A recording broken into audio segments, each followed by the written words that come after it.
My lens is kind of dirty. Hello everyone, it is Nancy Taylor here, and you are joining me for a video that will walk you through the level 5 lesson, Earth, Our Home Pollution. I am going to go over the topics and things that you are graded on, the ESL strategies. I'm going to give those all up front and give you examples, and then I will put the 10-minute video walkthrough, just an example of me teaching it in the classroom, well, my makeshift classroom in Zoom. I will show you that at the end. And look in the description box, I'll put timestamps so you know exactly where to go to. Now in my video, I notice I have a striped shirt. They do say to wear like a solid shirt or something that's professional, so I would not have worn this, I just was wearing it today. So number one, the first thing is we need repetition. I know with the younger students, it's very key to hit that repetition, the older students as well. So let me give you an example. I'm teaching environment. I say it first, and I want to say it at least 2 times or more, depending on how the child responds. If they already know the word up front, I'm obviously going to move past that, ask an extension question. I'm not just going to teach it exactly how I practice if the student already has it down. That would just be a waste of their time and my instruction. Environment. Environment. Environment. Can you read this? They're reading the definition. Good job! And so I have them read it in text, and then I ask an extension question. What is an environment? So the rule of 5, introduce the word, repetition, then I have them read the definition, go over what the meaning is. We read it in context, so I correct any errors that they have there. For number 4 is correcting the errors, and number 5 is the extension questions. I use the rule of 5 for my older students all the time. Number 2 is positive correction. Let's say they're reading the word environment and they say they just can't say it. I say, so close, environment. And I might break it down for them. Environment. Environment. Good job! And then I reward them, verbal praise, give them a reward system, make sure they feel amazing. Number 3 is the conversation. You want to make sure that you cater to that child. And this is something that you really can't practice without someone in front of you. You can pretend like they say, I learned this at school, and then you could ask a follow-up question. You never want to make them feel like, okay, we don't want to talk about it. We have to get over this objective, and we have to do what I prepared. I want it to feel natural. I want to cater to the child's interests, their personality. That's what they're going to connect with you, and they're practicing English. That's what we want, is a natural conversation, not robots that can repeat sentences. No. It's a conversation. They've been learning English for 2 years or more, so that is important. Number 4, teacher output. I always have them do the reading. I have them do, a lot of times they're telling me story after story, so they have more output than I do. But you want to make sure that you're not filling it in with too much of your own language and they're tapping out. We want them to share, them to make connections. Share your life as well. Don't feel like you can only speak the exact words on the slide. Number 5, supplementary tools. Supplementary tools. In the mock class, if you have 4 different kinds, then that is full scores. A full score. So I have like puppets, I have a book to show environment, I have my whiteboard, and I even have like a whiteboard to show how to do the grammar. I have prepped ahead of time to have those props. And I also have my reward system was on my phone, and that's fine, but don't only use your phone. Have a variety for different types of prompts. Number 6, your teaching procedure. So you want a variety of how you teach. I don't want to just say read this, answer this question, read this, answer this question. I might have Mike come in and he's gonna read in a funny voice. And then Meg comes in and I say, you do Meg. That was, do it a little higher, and we have so much fun with it. I'll have them look at this book and say, what are things that you see here? And this could introduce them to environment. I see water, I see the fish, there's bubbles. Okay, what kind of environment do fish live in? So I'm thinking of a variety of ways, or ducks. What kind of environment do you see here? And those are just different tools and ways to mix it up, so it's not just the same, because that is boring. So boring. Number 7, mastery of curriculum. That means that you have your synthetic phonics down, you understand the objectives that you're teaching, and that's actually another tab, is the objectives. Your syntax, your grammar, so make sure your English is correct and be aware of that, and your pronunciation is on, spot on. Your language needs to be the example. So make sure that you're thinking of that and presenting it in a positive and great way. But we're not perfect. I'm sure I see things incorrectly all the time. Number 8 is the reward system. So you can use the one on the screen. I don't love it because it's too young for the level 5 in my opinion. So I know rabbits are too young for the level 5, but I might like shoot them in a basket. Okay, woo, yeah! Or have them shoot it. Okay, you shoot it. I love to make them interactive. You'll see in the video example, I use Google Slides on my phone, so pick a number. Then they pick 7. Oh, come on, 7. 7! A star! Yahoo! Number 9 are your classroom commands. So making sure that you guide the student, they're not confused on what you want them to do. If the child looks at you confused, then put it on like, how could I do a better job at making sure they understand what I want? So I might model for them first what to do. Maybe it's the grammar section and I'm filling in is or are, and I model how to do it. I put are here because it's plural. Now you try this one. If I think they're exceeding and doing an amazing job, I'll say, can you try number 1? And if they do a great job, that's awesome. But I might have to backtrack if I see them struggling and then model and show them what I want them to do. But this one goes hand in hand with tuning into the child and what they're doing well and where they need a little bit of extra support. My really low readers, I popcorn read. You read a paragraph, I read a paragraph. You do one, I do one, or else we wouldn't get through the content in time. And I really go into depth on one thing. Say that day, we focus on one word and pronouncing it correctly. Number 10 is your pacing. So if you finish the lesson, all of it in 10 minutes, you're going to get an exceptional. A lot of people will send me messages and say, I didn't finish everything, did I fail? No, it's only one category in the rubric. You did not fail. As long as you were teaching the objectives of the slides, then you're scoring and doing well there. Now your pacing comes with time. The more you practice, the more time you spend on it, the more you see a variety of students, you're going to get better at it. So don't hold the standard of I will finish everything in your mock class, because it really is difficult for the pacing. I think this is probably the most challenging part as you transition to teaching online, because you have that set amount of time. You can't pick up where you were the previous day in this format, in VIP Kids format of they book you. So that's fine, but you just need to make sure that you practice and master that. Number 11 is the lesson objectives. So for this one, it says the student has been studying for 2 years. You're teaching environment for the level 5 lesson, and you're teaching trash. My trash bin.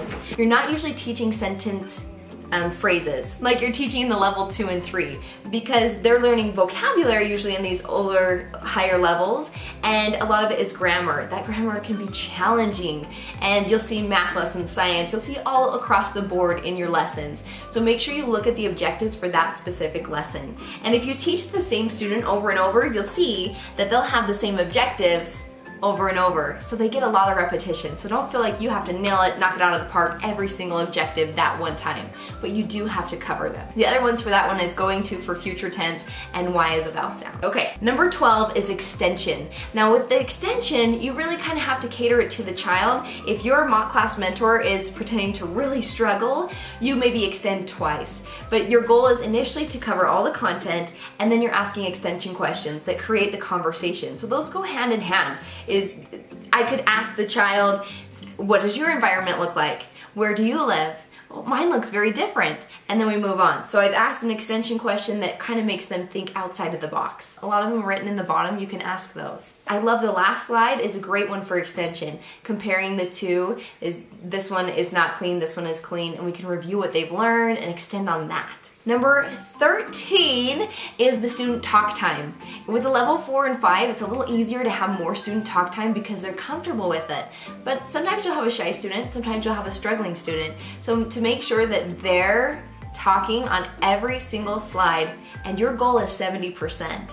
So maybe clock when they're talking or you're talking, or if you're currently a teacher, you could watch a recording and see, wow, I'm talking a lot, like in my videos. I'm not letting you guys talk all.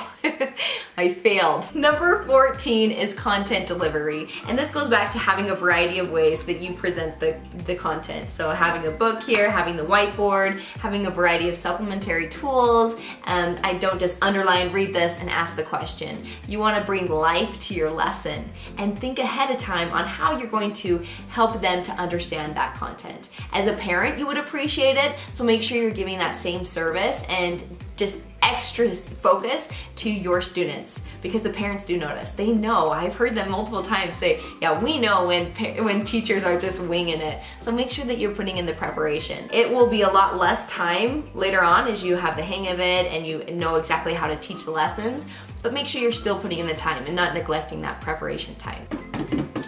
Boom. Number 15, your rapport. This starts with the introduction slide. Hello, how are you? Ask them about their day. It's not a uniform ask this. These are the only questions you can ask, like the level 2.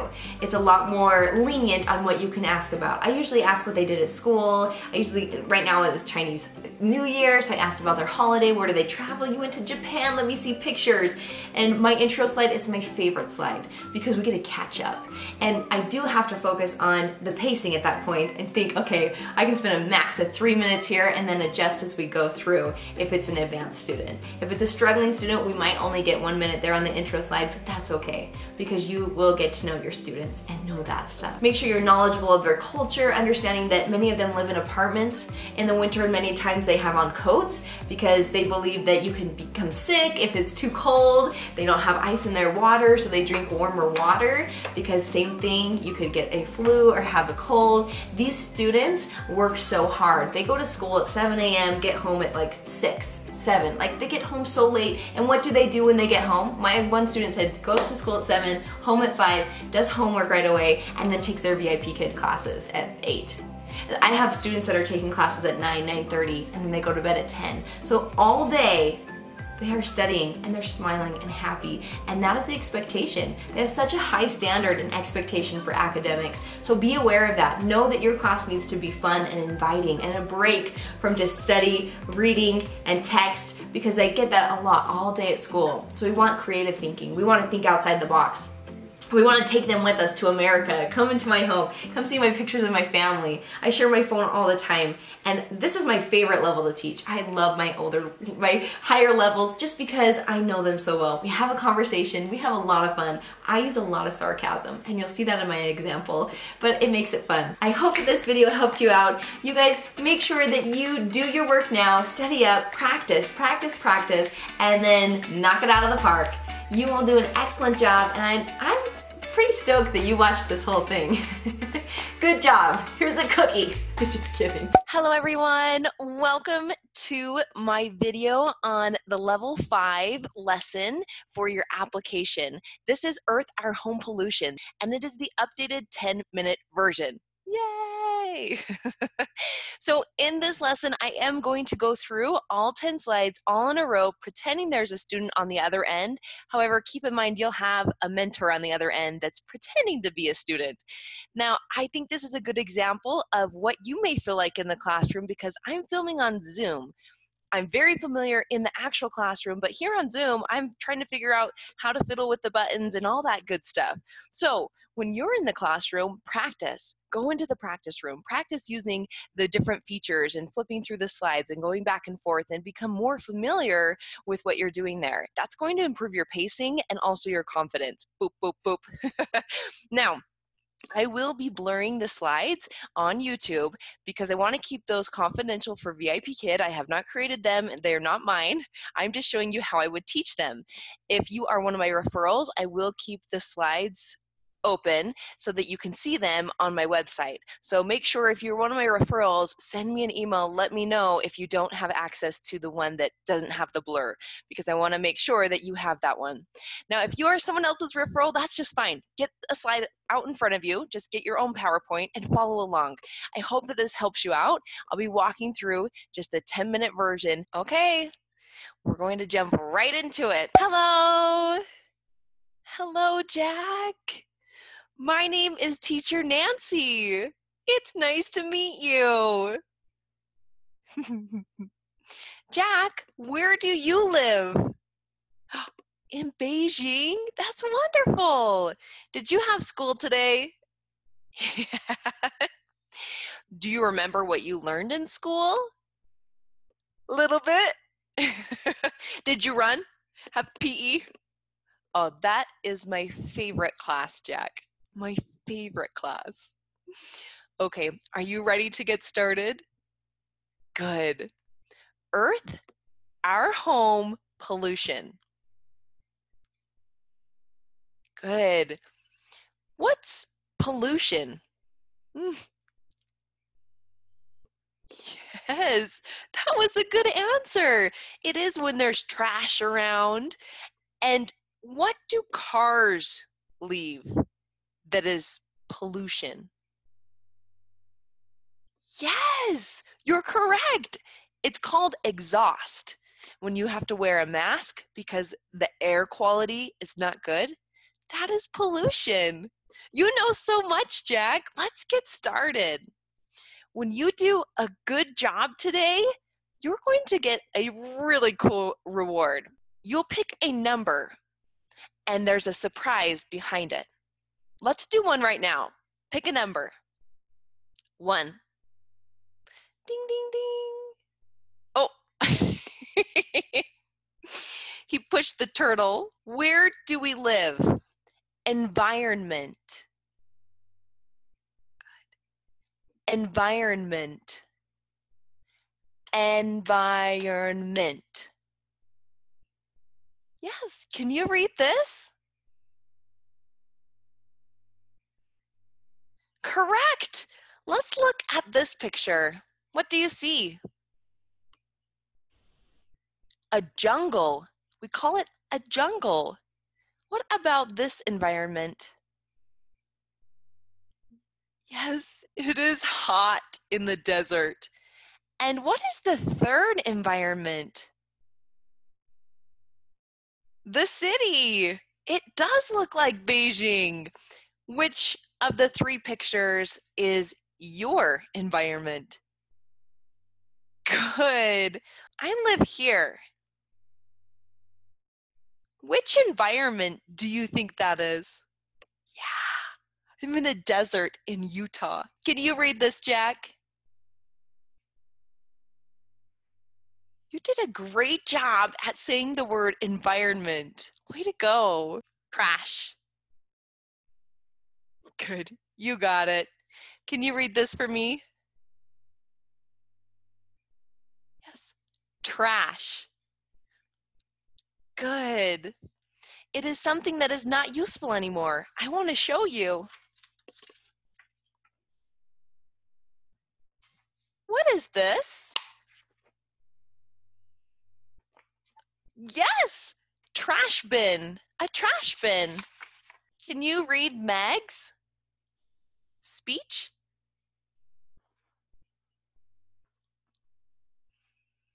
Good. We should put our trash. Watch. Da da da da da. Ah!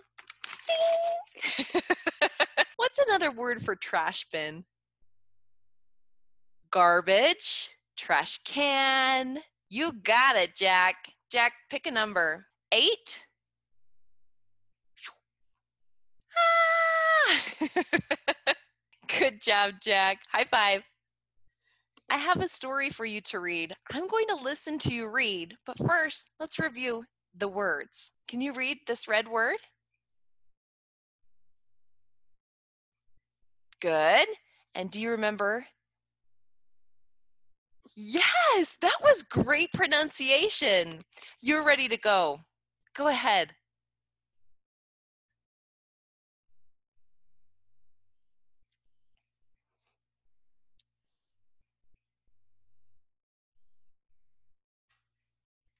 Good job. This word is safer. Safer. And this word is beautiful. Beautiful. Good. What do you see in the picture, Jack? Yes. And how would that make you feel? Yeah, you wouldn't feel good. I agree. What do you think you could do, Jack, to help this? Yes, I think so too. Would you want to help? I would want to help too. You could put a sign that says, please put in the trash bin. Can you read this question? Good. Yes, she sees trash. Can you use a full sentence on number 2? Good. And what is the answer? Yes, she doesn't feel good. Like you said you would feel. You wouldn't be very happy to see trash in your neighborhood. Number 3. Okay, let's answer one at a time. What can Jenny and her family do to help? Yes, the sign, like we talked about. And do you think that's enough? Do you think that's enough? Oh, maybe they could. They could tell their neighbors, go to door. Look, going to,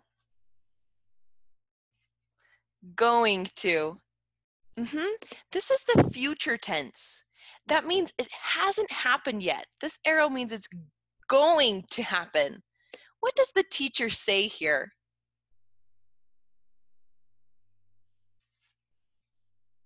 Yes, we use going to. And I'll be Meg. I am going to pick up the trash. Good job, Meg. High five. Let's pretend like you are Mike. What would you say with the words going to? You are going to ride your bike? Look, going to ride your bike? What about going to drive the car? Can you drive? No. Future tense is going to. Past tense ends in ed. Can you read this word for me?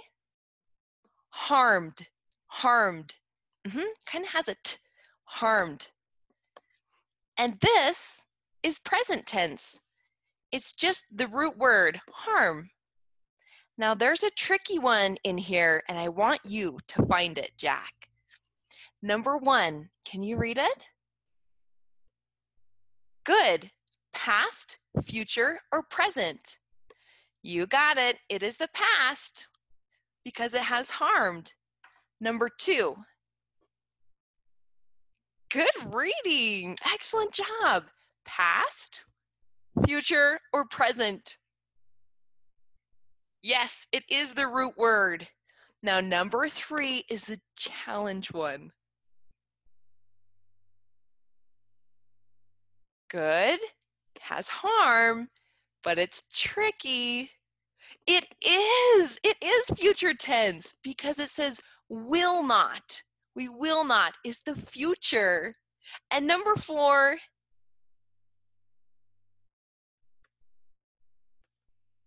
good. Yes, future tense. Good job at drawing the lines. It looks wonderful. Pick a number. 4. Ah, your first star. Pick one more. One more. 5. Give me knuckles. Ba la la la la. We're going to practice the grammar here. You're going to fill in the blanks to make each sentence future tense.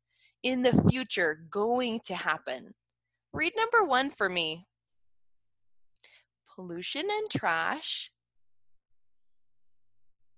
Close. When you say is, that is singular. 1. We have 2. So what is the plural form?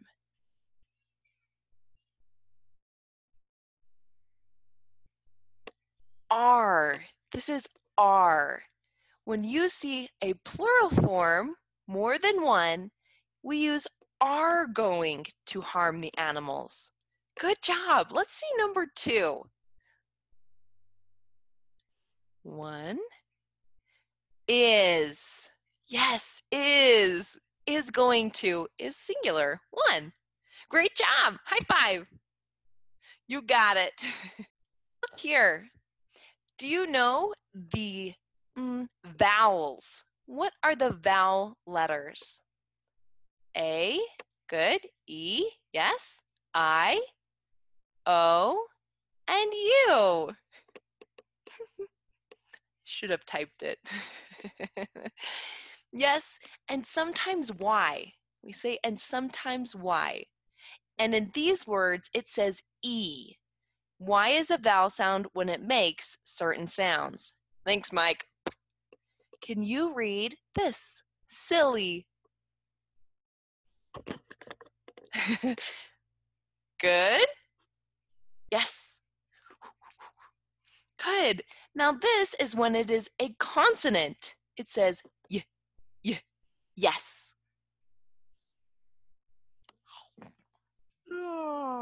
Show me a yawn. Hey, stop yawning in class. Good job. Pick a number. 9. Ta-da. Oh. Do you have a cat? A dog? Oh, you have a fish? Look, I have a fish. This is his environment. Mini fish. What does the fish's environment look like? Yes, it is water and plants and sand. Look here. What do you see?